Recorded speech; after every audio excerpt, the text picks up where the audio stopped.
Que tal? Moi boa noite. Un saúdo. Comparecemos de novo diante das cámaras da televisión local para chegar aos vosos fogares e contarvos a actualidade da nosa vila dende a televisión da nosa vila.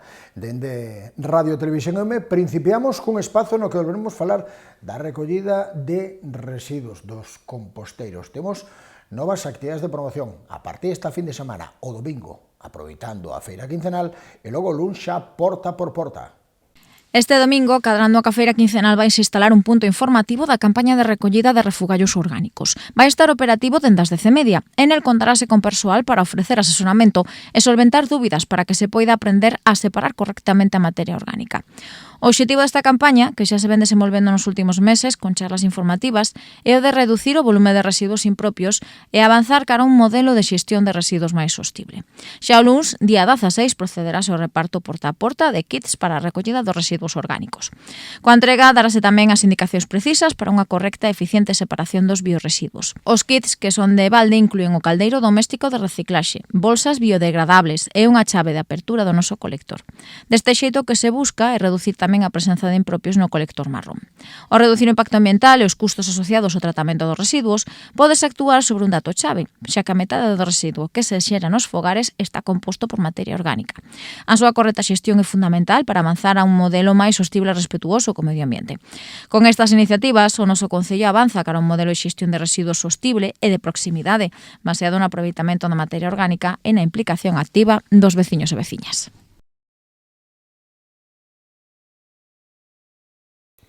A produción literaria que temos en As Pontes creo que non ten parangón. Agora súmase tamén un rapaz moi novo, Anxo Vidal. De feito, a finais do ano pasado presentaba o seu primeiro libro, pero que xa ten o segundo. Ademais, vai na liña do primeiro. O Xove Pontes Anxo Vidal xa conta con nova novela no mercado e que este luns saía a venda Donde empieza el origen, a segunda parte de La voz que no dieron callado, a primeira ópera prima deste estudante do Castro Auz e que presentaba en sociedade a finais de 2025. Con tan só 15 anos de idade, Anxo Vidal suma un novo capítulo á historia de Álex, un rapaz que nese primeiro libro regresa ao seu pobo natal para afrontar problemas do pasado como o acoso ou a hemofobia.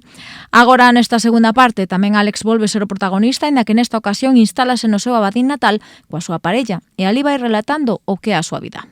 Sí, supón unha declaración de intencións porque xusto onde empeza a historia toda de Álex, anos antes, cando funda a súa empresa co Adrián que faleceu, e vese como o apoio desde Adrián está hasta o día que falece. Polo momento non hai data para a presentación nas Pontes desta obra, pero igual que acontecía con La voz que no dieron callado, este Donde empieza el origen tamén se vai dar a coñecer nas dependencias da Biblioteca Municipal ante os veciños e veciñas da vila. A isto sumarase unha presentación en Abadín, onde se localiza esta segunda parte da historia. La voz que no dieron callado contará precisamente cunha terceira parte coa que o autor pechará a historia de Álex, pero polo que aínda teremos que agardar para coñecer esa trama central. Na mentras, na plataforma digital de Amazon xa está a venda tanto esta nova publicación como a súa antecesora. E outra pontesa que actualmente vive xa en Espasante, tamén tiña un libro que presentamos aquí hai moi pouco, falamos de María Timiraos, agora vai no presentar tamén en As Pontes oficialmente na biblioteca. Temos xa data para o mes que ven.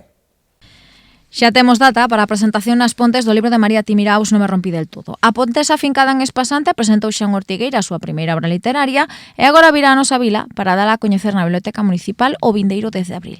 Ademais, a venda de exemplares farase físicamente en Xaime, que se converte no primeiro punto de venda da nosa localidade. Aínda que as vendas ata agora eran exclusivamente por internet, agora estás a comezar a vender en librarías e no caso da pontesa, quen o merque vai levar un agasallo. O libro é un relato íntimo e autobiográfico no que comparte o seu proceso de recuperación logo dunha vida difícil. Unha reconstrucción emocional coa que escribindo e compartindo a súa historia buscou un xeito de restañar feridas emocionais logo dun severo proceso de depresión. A propia autora estará na presentación do mes que ven contando como plasmou en letras o que seguramente moita xente ten vivido sen saber ben como afrontalo, en a que non dá receitas nin solucións, si comparte unha experiencia que agarda sirva de apoio. Continúan vencellándose as diferentes actividades culturais regulares co que o programa específico pro Día da Muller, polo 8M. Ademais de actividades que veñen xa vencelladas esa data, tamén se aproveita para achegarnos a esta data a través de actividades habituais como Relendo a Vida.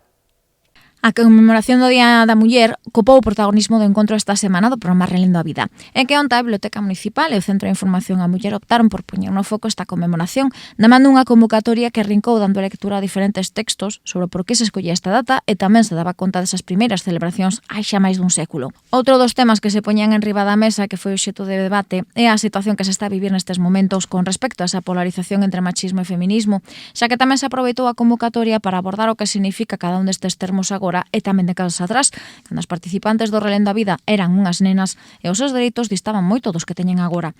A conclusión final da xornada foi compartida por todas as participantes, que apuntan na necesidade de non retroceder en dereitos para as mulleres e en loitar por esa igualdade que lamentablemente a día de hoxe aínda non é real e pola que hai que pelexar cada día. Nova masterclass, hai pouco tiñamos a de saxofón, agora temos a oportunidade para que practique a frauta traveseira.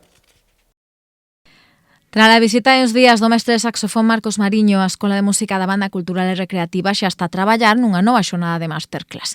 Neste caso, a especialidade escollida foi a frauta traveseira, damando unha sesión específica que se vai desenvolver o vindeiro sábado 28.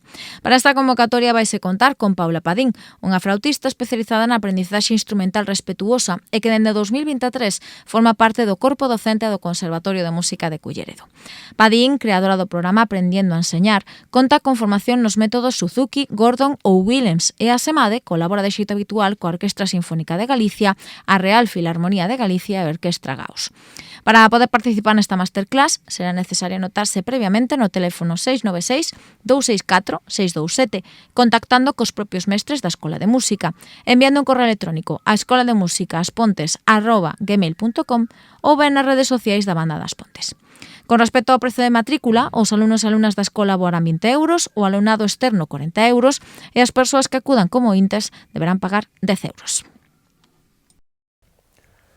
Gotham foi outro deses espectáculos cos que nos sorprendió, xa non tanto porque xa nos teñen afeitos a saber o que podemos agardar deles dende a Escola de Baile de As Pontes, dende a Escola Municipal. Pois, como tamén fan nos últimos anos, ademais de actuar aquí, saen. Agora van a Coruña, ao Teatro Colón. A Escola Municipal de Baile Moderno e Danza Clásica vaise subir unha vez máis ao escenario da man de Gotham, a cidade do Joker, o espectáculo co que os alumnos e alumnas de Jaime Pablo Díaz despediron o curso 2024-2025. Nesta ocasión, os temas de Hozier, Billie Eilish, Bishop Briggs ou Michael Bublé soarán nun dos espazos culturais máis emblemáticos da cidade da Coruña, o Teatro Colón, o vindeiro 10 de abril, dende as 8:30 da tarde.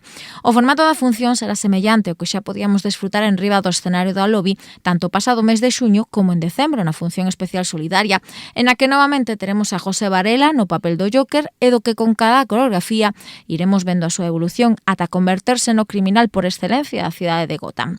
Con el, Mónica da Silva, Marco Prieto, como actores secundarios e máis dun cento de alumnos e alumnas das modalidades de baile moderno e danza clásica que volverán a encarnar a agresivos executivos, damas de cabaret, residentes do psiquiátrico de Arkham ou bandas de delincuentes dirixidas polo Joker.